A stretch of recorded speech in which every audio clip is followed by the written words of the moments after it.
So, okay guys, ito another day, another vlog tayo. So, ayan guys, halos pa 5:30 pa lang. Pero bago ang lahat, syempre, check muna natin yung ating namamagang mukha yan. Halos kakagising lang natin. So, dahil nga yan guys, maaga tayo lagi. Syempre, maaga din natin bubuksan yung ating tindahan. Yan, excuse me po sa aking punit na damit na naman. Grabe talaga.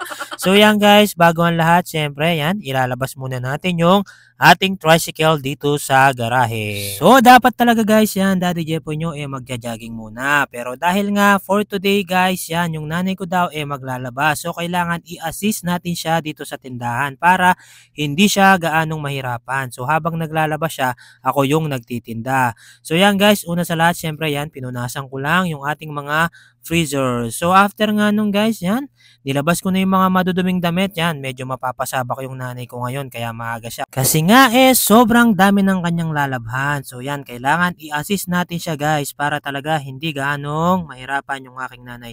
Pero bago natin ipagpatuloy ang ating mga gagawin, syempre coffee muna para naman lalong mabus ang ating kalakasan. So after nung guys yan, ayusin na natin yung ating mga pangmalakasang soft drinks para mailagay na sa ating freezer. Pero bago ang lahat guys, boom, yan, may pumunta dito sa bahay, yan.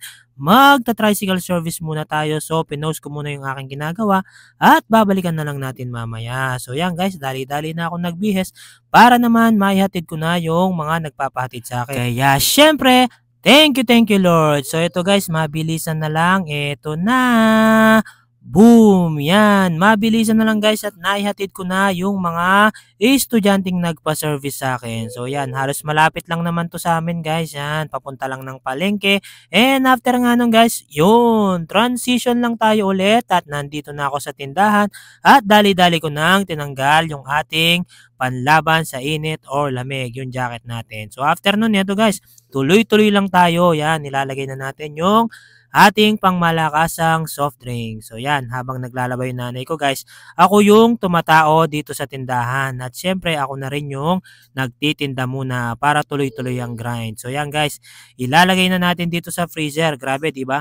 Kailangan talaga umaga pa lang kapag naninindahan ka, sobrang productive mo na para tuloy-tuloy lang ang negosyo. So after nung guys yan, habang tulog pa si mami yan, bali pala nakapagluto na rin yung nanay ko. So ako na yung magpiprepare ng baon ng asawa ko. Syempre, laging daily routine ni Daddy Jepo nyo yan guys.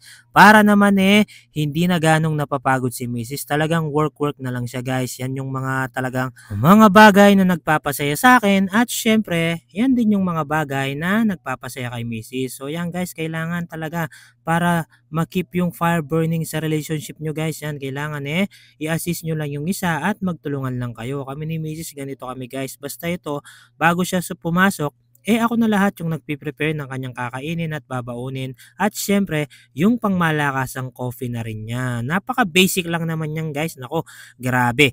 Mas mahirap pa yung pinapagawa ng boss mo sa'yo. May kasabihan nga guys na happy wife, happy life. So yan, pansin nyo naman, di ba guys? Araw-araw sobrang saya ni Daddy Jepoy nyo. So yan guys, kain-kain lang tayo, enjoying the food. Lalong-lalo na pag talagang kasama mo yung iyong asawa. At ito guys, ipapakita ko sa inyo. And boom! Yan, ang ganda talaga ng asawa ko. Ang cute! So yan, di ba? Kain-kain lang kami dito and enjoying the moment. So yan, ako na rin yung maglilinis dito sa mesa. So mamaya na natin hugasan yan at tayo'y mag-chill-chill muna yan. Inom lang tayo ng tea guys. So mamaya ulit guys, meron pang kasunod to. Tea lang tayo, ihatid pa natin si mami. So ingat-ingat po. Bye-bye. God bless you.